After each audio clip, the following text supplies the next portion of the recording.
दोस्तों, एक समय जब वर्ष 1996 में अमरनाथ यात्रा पर जा रहे हिंदू श्रद्धालुओं को आतंकवादियों द्वारा ये धमकी दी गई थी कि अगर किसी ने भी अमरनाथ यात्रा की तो वो उन्हें बम से उड़ा देंगे। तो तब उस समय सरकार द्वारा अमरनाथ यात्रा को रोक दिया गया था।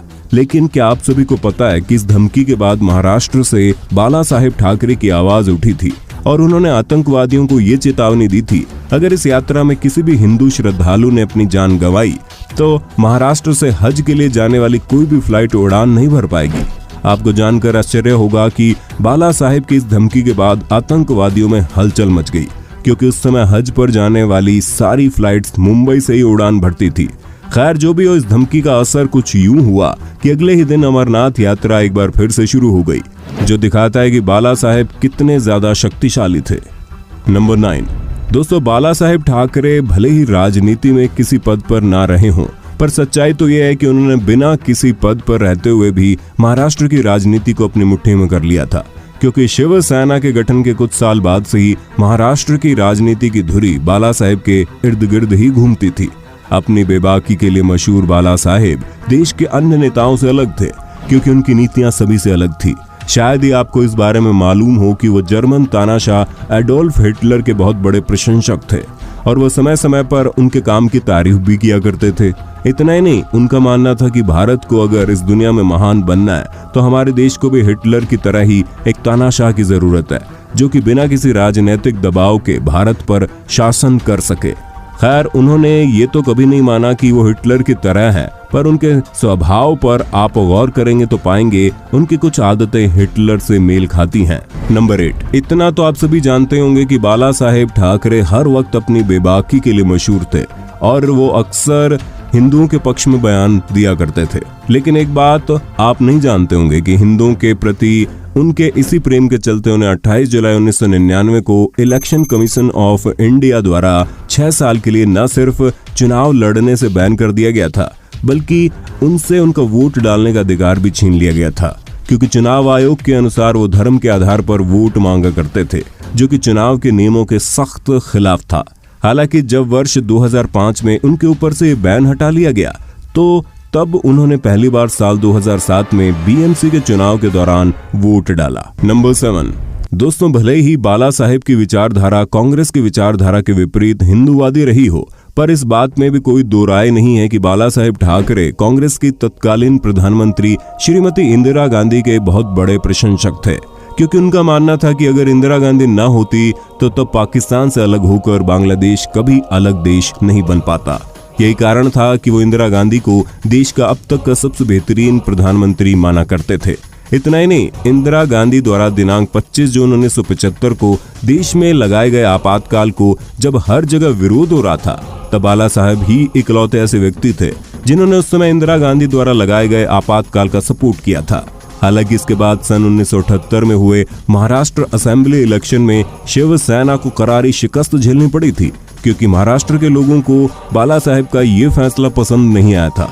इन सब के बावजूद महाराष्ट्र की राजनीति में हलचल मच गई थी और बात यहाँ तक आ गई थी कि खुद बाला साहेब भी अपने पद से इस्तीफा देना चाहते थे।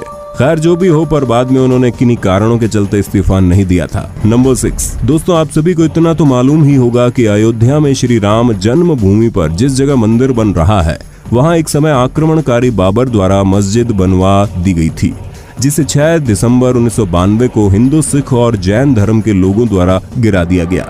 लेकिन क्या आपको मालूम है कि आज तक बाला साहेब ठाकरे को छोड़कर किसी भी नेता ने इस बात को स्वीकार नहीं किया है कि मस्जिद गिराने में उसका हाथ था।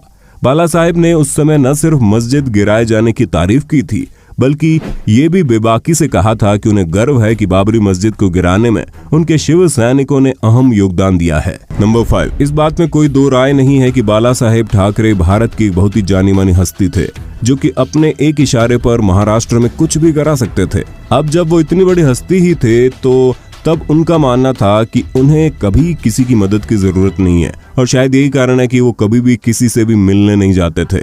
आप सभी को जानकर हैरानी होगी कि इस देश की कितनी भी बड़ी हस्ती क्यों ना हो, अगर उसे बाला साहेब से मिलना होता है तो तब उसे इसके लिए उन्हें उनके भवन मातोश्री ही जाना पड़ता था। यहाँ तक कि जब पॉप के बादशाह यानी माइकल जैक्सन वर्ष 1996 में भारत आए थे, तो तब बाला साहब उनसे मिलने के लिए भी मातोश्री से बाहर नहीं गए थे, बल्कि खुद माइकल जैक्सन उनसे मिलने के लिए मातोश्री आए थे, जिनका स्वागत बाला साहब ने बड़े खुले दिल से किया था और उनके आदर सत्कार में भी कोई कमी नहीं छोड़ी थी।